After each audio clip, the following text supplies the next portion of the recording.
할렐루야. 5월 26일 화요일 새벽 기도회를 시작하도록 하겠습니다. 사도신경으로 우리의 신앙을 고백하시겠습니다. 나는 전능하신 아버지 하나님 천지의 창조주를 믿습니다. 나는 그의 하신 아들 우리 주 예수 그리스도를 믿습니다. 그는 성령으로 잉태되어 동정녀 마리아에게서 나시고 본디오 빌라도에게 고난을 받아 십자가에 못 박혀 죽으시고 장사된 지 사흘 만에 죽은 자 가운데서 다시 살아나셨으며 하늘에 오르시어 전능하신 아버지 하나님 우편에 앉아 계시다가 거기로부터 살아있는 자와 죽은 자를 심판하러 오십니다. 나는 성령을 믿으며 거룩한 공교회와 성도의 교제와 죄를 용서받는 것과 몸의 부활과 영생을 믿습니다. 아멘. 찬송가 559장 찬양하시겠습니다. 찬송가 559장입니다.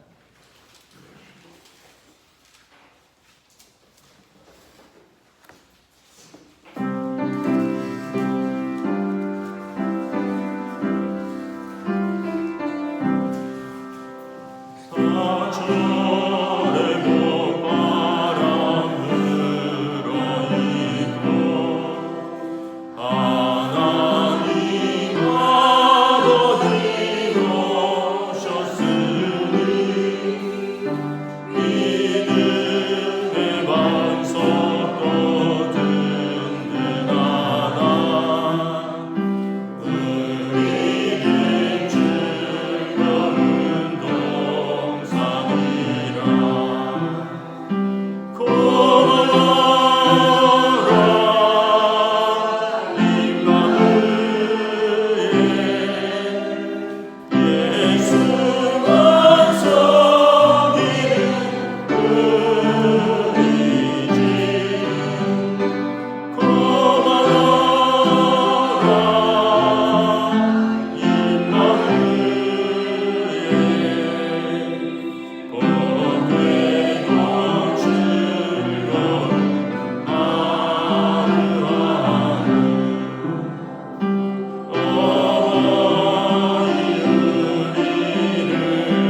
오늘 우리 주신 하나님 말씀은 구약성경 신명기 24장 1절부터 5절까지 말씀 보도록 하겠습니다.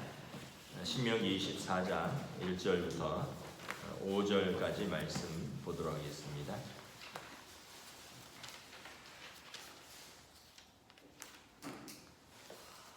다 찾으신 줄 알고 저와 여러분들이 한 절씩 교도하도록 하겠습니다. 신명기 24장 1절부터 5절까지 말씀입니다.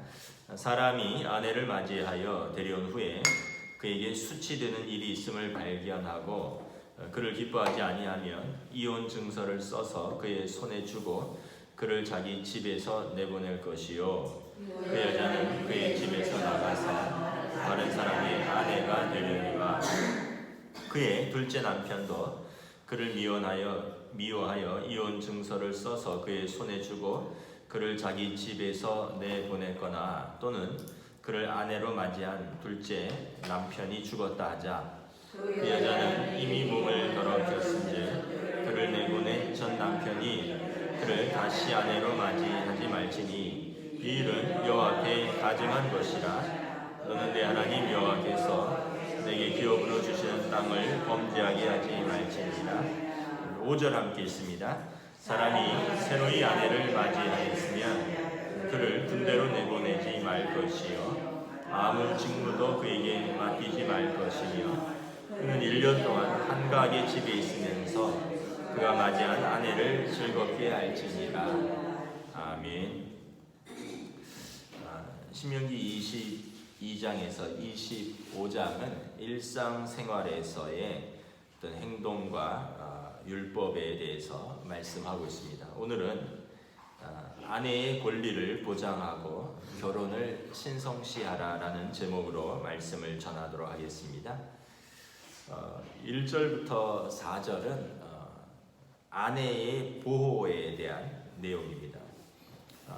고대 사회에서 여성의 가치는 존중되지 않았습니다. 그래서 대부분의 주변 국가에서 여성은 거의 모든 구실로 이혼당할 수 있었습니다. 남편은 자기 아내에게 실증이 나면 여러 가지 이유를 대해서 어렵지 않게 그 아내를 집에서 쫓아낼 수 있었고 위자료도 거의 지불하지 않았습니다. 가나안 땅에서의 이방 땅에서 이혼은 흔했고 또 생각이 바뀌면 또 그 아내와 쉽게 재결합을 하기도 하는 등 결혼의 언약을 지키고 신성함이 전혀 존중되지 않았습니다. 그러나 이스라엘의 율법은 이혼을 엄격하게 통제하고 또 여성을 보호하며 결혼을 신성시 여기는 그리고 그런 율법을 주셨습니다. 첫째, 율법은 이혼을 강력하게 단속하고 통제합니다. 우리 1절, 2절 우리 다시 한번 읽도록 하겠습니다. 사람이 아내를 맞이하여 데려온 후에 그에게 수치되는 일이 있음을 발견하고 그를 기뻐하지 아니하면 이혼 증서를 써서 그의 손에 주고 그를 자기 집에서 내보낼 것이요, 그 여자는 그의 집에서 나가 다른 사람의 아내가 되려니와. 1절에 보면 남편은 그 아내가 수치되는 일이 발견되기 전에는 자기 아내와 이혼할 수 없도록 법으로 금지했습니다.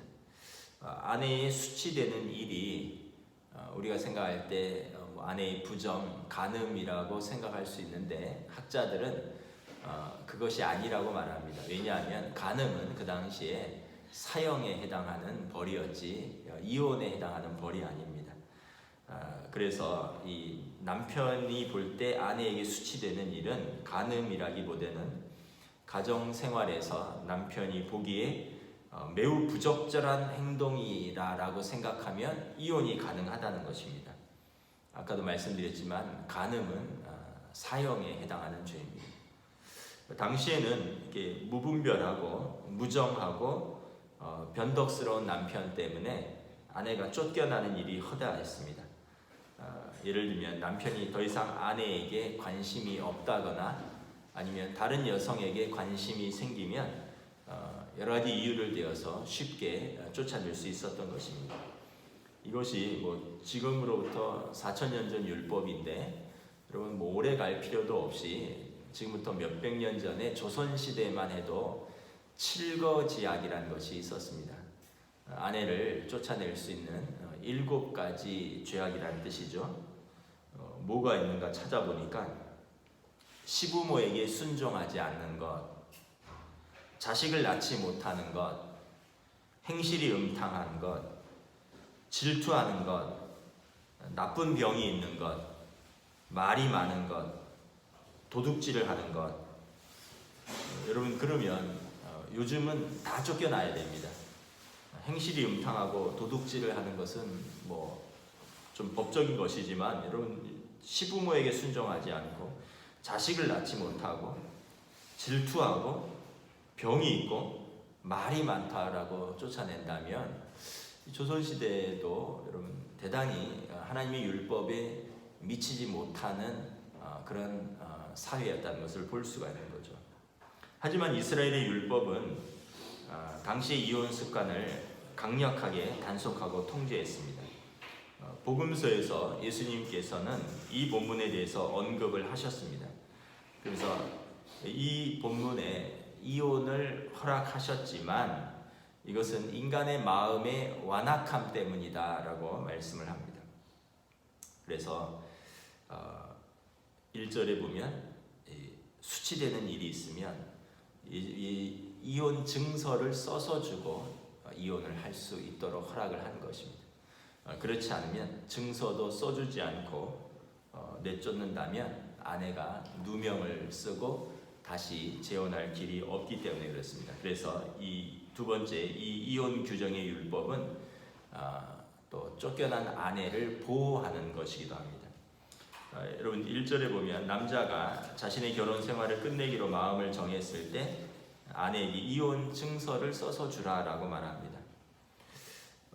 그 시대에 이 결혼이 파경에 이를 때 여성이 매우 불리한 상태에 있었습니다. 이혼 절차는 남편만 시작할 수 있었고 아내는 그러한 권리가 없었습니다. 대부분의 나라에서 그러했고 이스라엘도 그러했습니다. 남편이 비열하게 행동하거나 자신의 부정행위로 결혼을 완전히 망쳐버릴 수도 있지만 아내는 그럼에도 불구하고 아무것도 할 수 없었고 권리도 없었습니다. 결혼에 불만이 있는 남편은 그러면 그 아내를 이혼할 때 이혼 증서를 본인도 얻어야 되고 그리고 아내에게도 이혼 증서를 써서 보내야지만 이혼을 할 수 있었습니다. 그리고 이 이혼 증서는 아마도 정당하게 발행되고 그 성읍의 장로들, 재판관들에게 법적인 인증을 받아야 했을 것입니다. 그리고 이 번거로운 법정 규정은 남편들이 쉽게 그리고 또 조급하게 행동을 취하기 전에 망설이도록 했을 것입니다.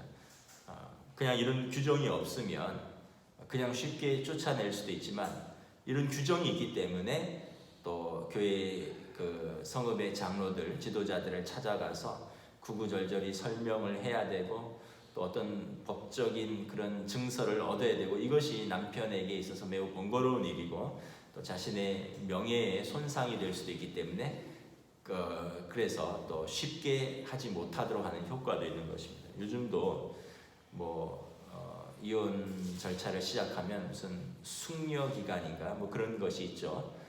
몇 달간은 또 이렇게 서로 좀 생각하는 그런 기간들이 있는데 그러므로 해서 절차를 복잡하게 만듦으로 쉽게 이혼하지 못하도록 하는 그런 절차들입니다. 결혼 관계를 손상시킨 문제가 무엇이든지 남자가 그냥 자기 아내를 쫓아낼 수는 없었습니다. 집을 떠날 때 아내는 이혼 증서를 가져가야 합니다.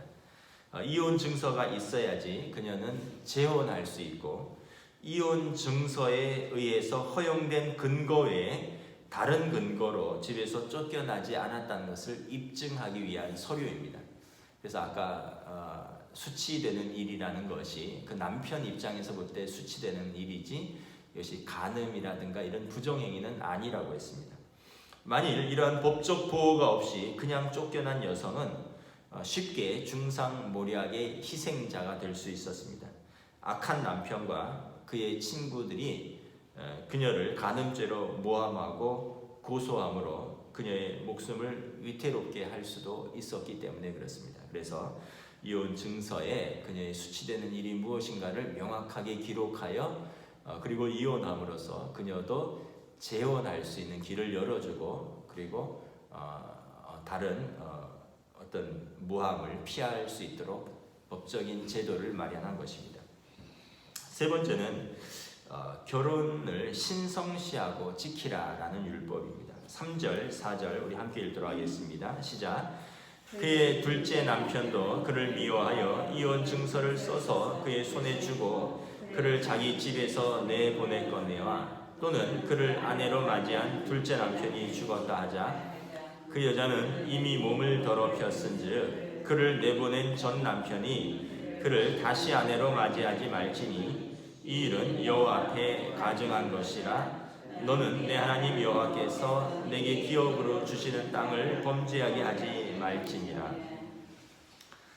이 말씀은 좀 어떻게 보면 얼핏 이해하기 어려울 수 있는데 학자들은 이 율법이 두 번째 결혼, 다시 말하면 재혼 생활을 온전하게 보존하기 위한 측면에서 주신 율법이다라고 말합니다. 다시 말해서 이 율법은 재혼에 불만스러운 남편이 변덕스럽게 다시 첫 번째 아내에게 돌아가겠다고 하는 것을 금지하는 것입니다. 그러면 두 번째 아내가 버림받기 때문에 그렇습니다. 3절에 보면 아내도 마찬가지입니다.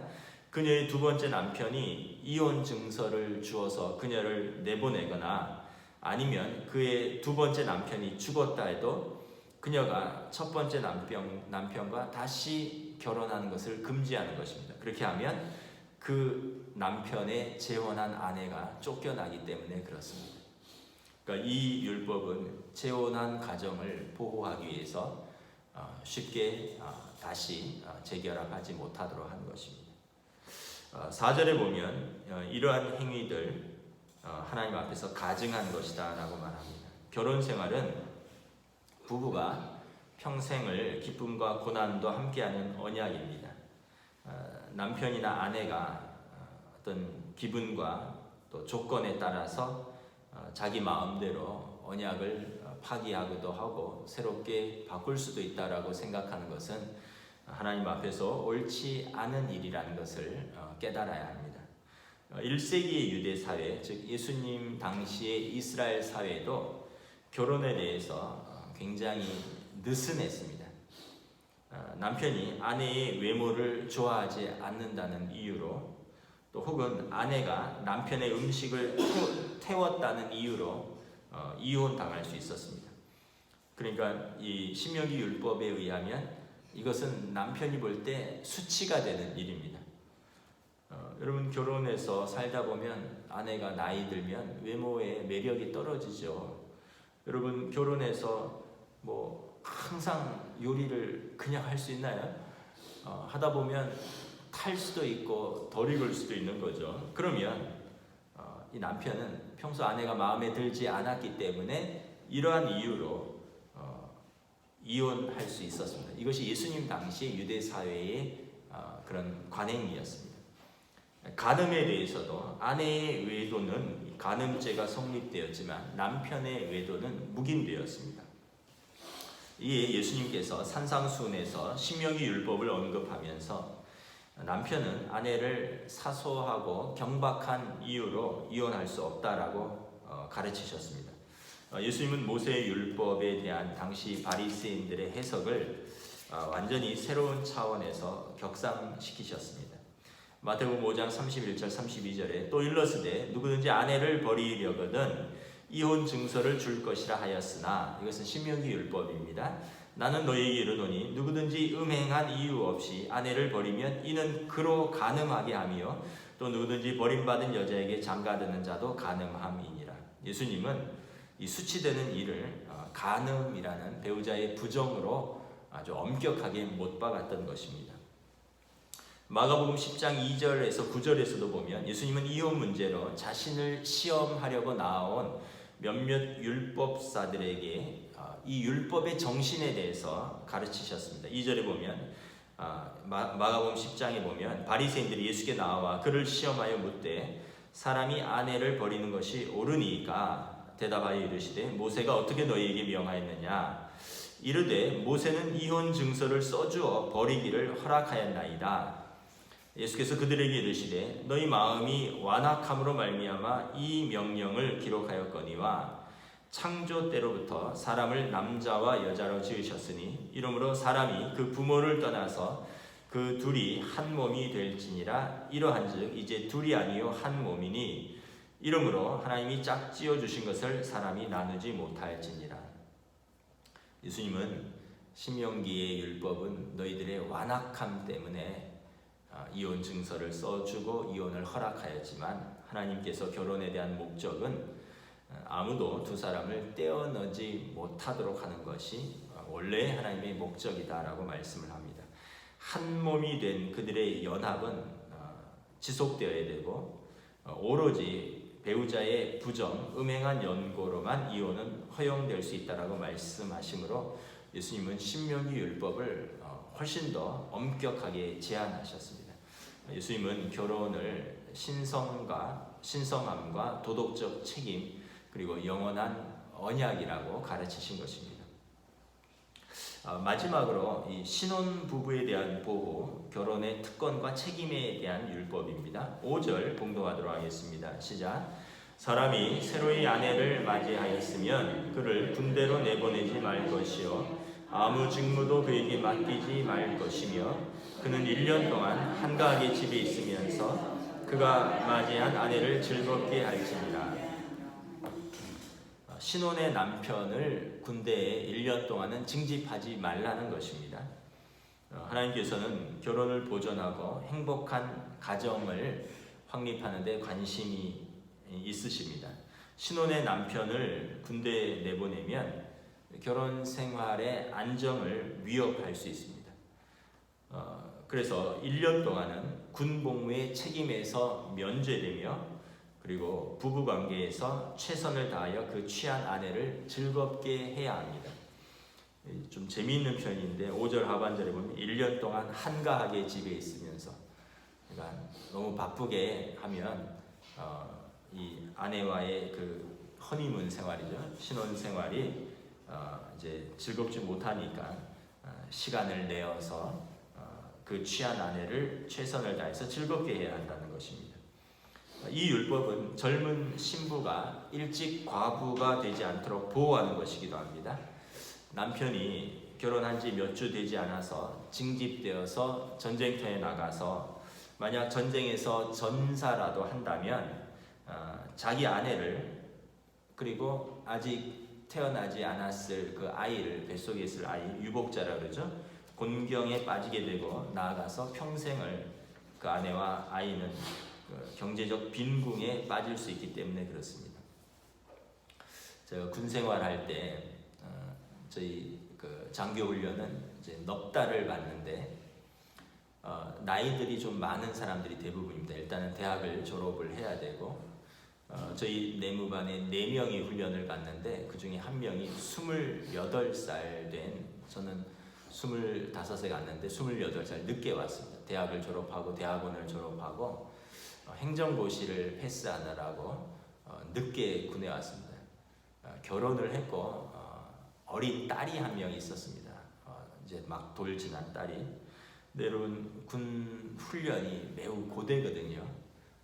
가족과도 격리되고 정신적으로 또 신체적으로 매우 고되다 보니까 이제 저희 동기가 밤마다 우는 거예요. 아내가 보고 싶고 아이가 보고 싶고 또 몸은 너무 힘들고 마음이 무너진 거죠. 결국 8주 만에 자진 퇴소하고 집으로 돌아갔습니다.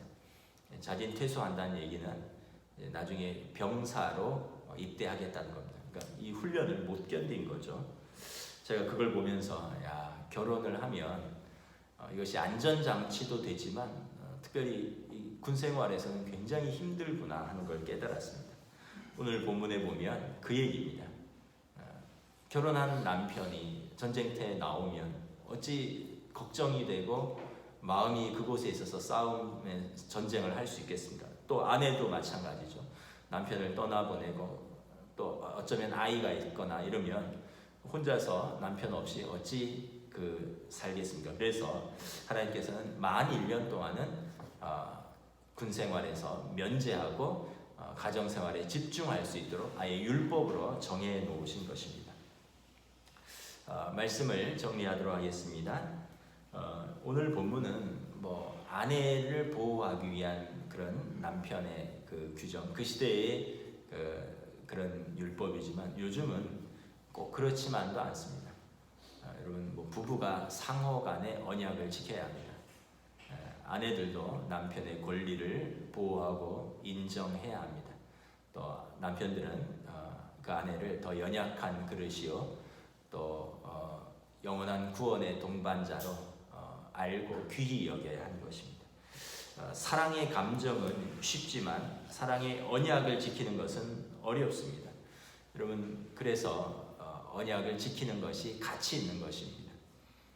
가난할 때도 부할 때도 능력이 있을 때도 없을 때도 젊을 때도 늙어서도 매력이 넘칠 때도 매력을 잃었어도 건강할 때도 병들어서도 서로가 사랑하며 부부에 마땅한 도리를 다하겠다고 맹세한 그 결혼 시의 언약을 지키는 것이 하나님 앞에서 아름답고 복된 결혼 생활입니다. 결혼 생활이 쉽지 않다는 것을 알지만 그러기에 더 지키고 힘쓸 때 이것이 아름답고 복된 것입니다. 기도하도록 하겠습니다. 하나님 은혜를 감사합니다. 오늘 신명기 율법에서 가정생활, 특별히 신성한 결혼 생활에 대한 율법을 주셨습니다. 특별히 보호받지 못하는 아내의 권리에 대해서 하나님께서 집중적으로 법적으로 보장하고 지키라라고 명합니다. 정히 수치되는 일이 있다면 그냥 내쫓지 말고 이혼 증서를 주고 보내어 그 아내가 재혼할 수 있도록 다시 새 출발할 수 있도록 길을 열어주고 엉뚱한 누명을 씌우지 말라라고 말합니다. 그리고 재혼을 했다면 또 재혼한 가정을 보호하기 위해서 또 첫 번째 아내와 또 첫 번째 남편과 또 쉽게 재결합하는 것을 금지하여 재혼한 가정을 또 지키라라고 말합니다.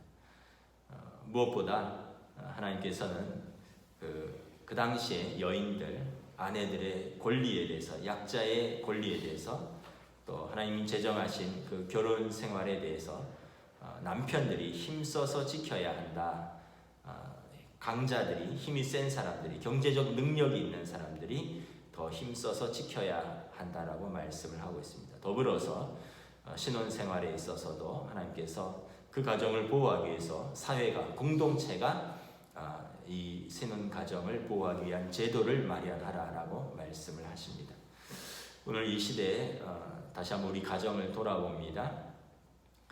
여러 가지 어려움들이 많이 있습니다. 또 이 시대가 또 쉽게 또 여러 가지 어려움 속에서 또 때로는 이 언약을 우리가 쉽게 또 깨뜨리기도 합니다. 그러나 우리가 다시 한번 말씀 앞에 서봅니다.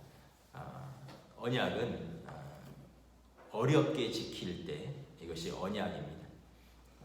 어렵고 힘들어도 좋을 때뿐만 아니라 또 어려운 상황에서도 경제적으로 곤핍할 때에도 육체적으로 질병이 들었을 때에도 나아가서 평생을 하나님 앞에서 두 사람이 언약을 붙들고 씨름한다면 이것이 하나님 앞에서 또 아름답고 복된 가정이 될 것이라 말씀하셨습니다.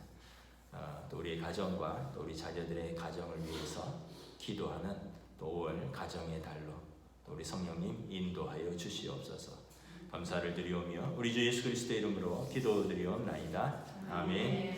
하늘에 계신 우리 아버지, 아버지의 이름을 거룩하게 하시며 아버지의 나라가 오게 하시며 아버지의 뜻이 하늘에서 같이 땅에서도 이루어지게 하소서.